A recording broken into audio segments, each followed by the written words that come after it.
Okay, hello Year 8. So we will be starting today, or you may have already started, a drawing of your self-portrait in the style of Matisse. So you've chosen to do one of the Matisse portraits. We are going to be using that portrait style to do your own self-portrait.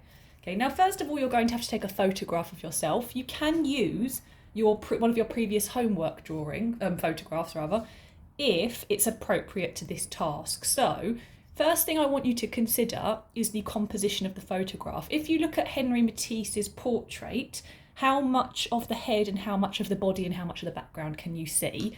Do have a think about that when you're taking your own photograph. I've obviously taken this picture out of a magazine, I'm using it as an example.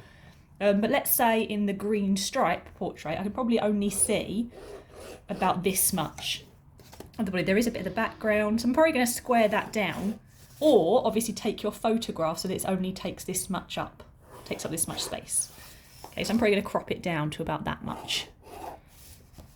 Okay, obviously if you want to crop the photo on your phone, that might be easier, but just do have a think about the general composition of how much of your head and your body you're putting into this photograph. That's quite important. If it's too far away or far too close up, you might struggle to do this portrait effectively. If you cannot print your photograph, like I would have done here, then you can use your phone and you can use an app to put a picture. You can use any app. There's one called Gridmaker, which is fantastic. All it does, you take your photograph on your phone straight away, you choose how many boxes, you select it's an A4 picture, you choose how many boxes you want to put on your picture, and you can see I already have divided here 6x4 boxes. 6x4, it's done that for me. I've told them how many big I want it. So those are your two options. Print out your picture and draw your grid, or have it ready on a phone. I'm just going to remind you quickly how to do your grid. So first thing you need to decide is how many boxes you want. So my picture here is 16 centimetres. I'm probably going to go for 3 centimetre boxes. We want this to be quite accurate, so we want to go fairly small. You can go 2 if you want, you can go 4 if you want, but you know, the more boxes you have, the more accurate your drawing will be. The more boxes you have, the more accurate. So 3 centimetres I'm going with along there, and I'm going with 3 centimetres along the top. So I'm first starting off by just marking out 3 centimetres all the way around, and then I will join those up. This is the nice easy bit because it's just selecting what size boxes you want, but you do have to make sure they're drawn straight. I've seen far too many people drawing the lines down one side and then just trying to draw a straight line, and they go everywhere. They go all skew with, and then they're not accurate. So measure around every single side, okay? And then we're going to start joining those lines up. Maybe I'll do some white pen or a different coloured pen so you can see it. Let me try this pen so you can just see the lines. Obviously you can do this in biro, you can do this in whatever you want. I'm just going to do this in this pen so you can see the lines. So joining them up, both sides have been measured. Nice and easy. I should have perfect 3 by 3 centimetre boxes. Let me pause and finish that off. Okay, so as you can see in this picture, I've ended up with 1, 2, 3, 4, 5 and a bit boxes, 5.5. That is completely up to you. You could either extend that out to make it a full box, or you could cut that off if you don't need that section, or you can just measure your page so you've got half box. We'll work about that in a bit. And I've got 1, 2, 3, 4, 5, 6, 7 going up. So I've got 1, 2, 3, 4, 5.5 by 7. Probably write that down. 5.5 by 7 boxes. As I said, you could measure it down to be 5 by 7 if you want to. Now what I have to do to translate that onto this paper is I need to make sure I'm going to have 5.5 by 7 boxes. I'm going to start with the 7 because it's an easier number to work out. And I have a 30 centimetre page, 29 centimetres, 30 centimetres is an A4 page. We do want to do this A4. So the first thing I'm going to do is crack out my phone and do a little bit of maths. Obviously you can do it by hand if you're cleverer than me.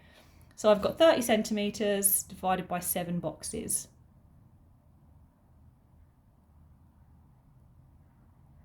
No, times 7. 30 centimetres divided by 7. 4.2. So I could round that down to 4.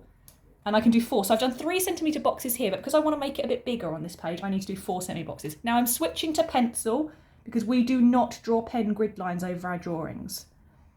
4, 8, 12, 16, 20, 24, 28. 1, 2, 3, 4, 5, 6, 7 boxes. Okay, again, I've got a little bit left over at the top. That's absolutely fine. I'll just ignore that. Okay, better that it goes a tiny bit smaller. 4, 16, 20, 24, 28. Again, I'm measuring. Now, when we draw our lines over our grid, do remember we're drawing them as light as possible. You want to be able to see them, but, you know, you can see them while still pressing fairly lightly. I do not want to see dark, heavy lines over your drawing. Do not want to see dark, heavy lines over your drawing. Okay, lightly, gently, sketch them in. What's that there? Okay, so I've now done my same size. Now I haven't measured the bottom of my paper and reworked out the measurements. Okay, if I wanted 4 centimetre here, I have to have 4 centimetre here. Okay, I've just seen how many that will fit. That's managed to fit 1, 2, 3, 4, 5 and a bit, which works out pretty much the same as this drawing. Okay, works out pretty much the same. It does take a little bit of working out. If I did this now and I only managed to fit 4 boxes, I might have to just start again and say, okay, maybe that's because my picture was much wider than it was tall. But we should be able to work that out fairly accurately. Okay, I've got a little bit extra on top there I don't need, but I have the same number of boxes. What I now need to do to copy this picture onto my drawing is I need to start counting my boxes and drawing everything in. You can, if you want to, cut yourself out a small square grid. If you get yourself a piece of paper, draw yourself a 3 by 3 centimetre box and cut it out like that, and you keep the big piece of paper, and I could lay that over the top of my grids and move it across to help me focus what I'm drawing and where. But if you don't need that, you can just start following along. So my first box, it has skin in it, but no real detail or lines at the moment. So I've done that one. You can cross them out if you want to. Next one, again, some skin, not really any detail yet. And my next one, I can see this necklace. Okay, so I want to start copying that necklace. And I really have to think about where in the box this necklace is. It's not enough just to draw it. It's in the top corner of that box. It comes down about 3/4 of the way to the bottom and about halfway across. So halfway from my box, 3/4 of the way down, it's going to be about that big. You really want to check even inside your boxes that you're doing everything to the right size. That little loop there is almost touching the top of that box. Almost touching. There's a lot of detail in every box. Treat each box like it's its own drawing and you're trying to do it accurately. Okay, and I have that there. And it's one box and I've sketched it in. Okay, so I'm done. Actually, there's a bit of fluff at the bottom there. A little bit of a top at the bottom there. I'm going to sketch that in. Okay, next box. I've done that one.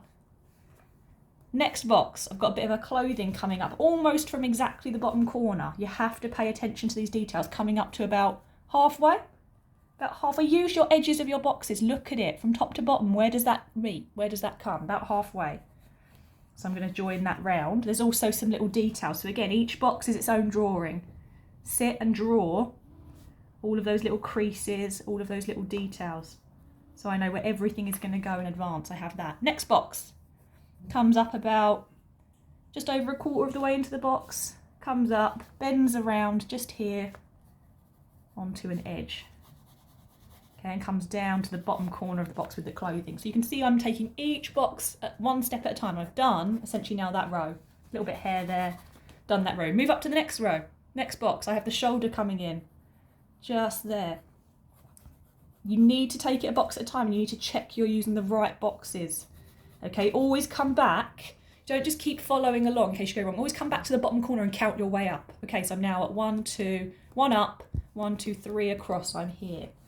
Okay, a bit more of the necklace. I haven't drawn the rest of the necklace before. I've just been, now I can finish it off. Now I'm here. Necklace comes up to there. Neck starts going round.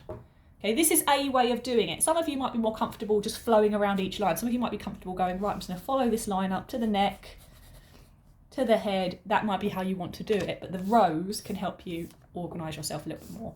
If I'm doing this on a phone, I can do exactly the same thing. Okay, exactly the same thing. So I'm going to find my picture again. So my boxes are a little different. I would have to draw my grid again, working out exactly the same way I did before. So I need 4 boxes by 6 boxes. So I'd measure my side and I'd have 6. 1, 2, 3, 4, 5, 6. Ignore that. Go away. 6 up, so it'd be about that big, and then 1, 2, 3, 4, about that big. Okay, I did exactly the same thing, but I can follow it from my phone. Still counting my boxes.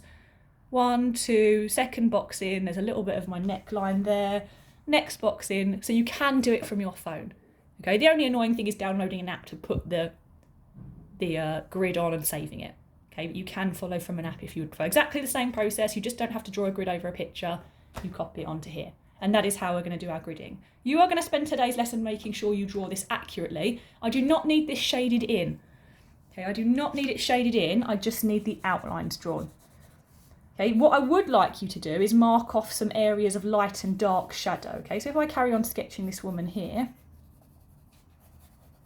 and I start taking on the face, and I come round the face, I need to sketch in accurately proportion of the face. We are absolutely, everything we've done this year has been about portraiture and proportion. I'm expecting to see good proportions in this woman's face. Okay, her hairline comes up here, we're a bit lazy now. Sketch it in. Look for places where there's shadows. We can see in the neck that there's some differentiation of shadow. I can see her collarbone just there.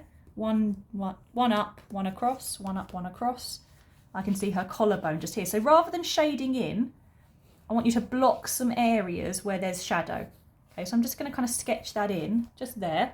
You can do some lines on it as well if you want to know that that's where I'm going to shade in later. We're going to be going over this in oil pastel. So don't panic about drawing some lines that you don't want there. Okay, there's a little bit of a shadow there, and actually around this neckline as well, drawing a necklace. There's quite a lot of shadow going on here. So I'd quite like you to mark off in advance areas of shadow and areas of different lighting, if you can. If you're not super confident with that, don't worry, but it might just help us when we're drawing later on. When we want to pick out areas to change colours, we can pick out these areas of shadow specifically. It's all quite dark on this side of the face.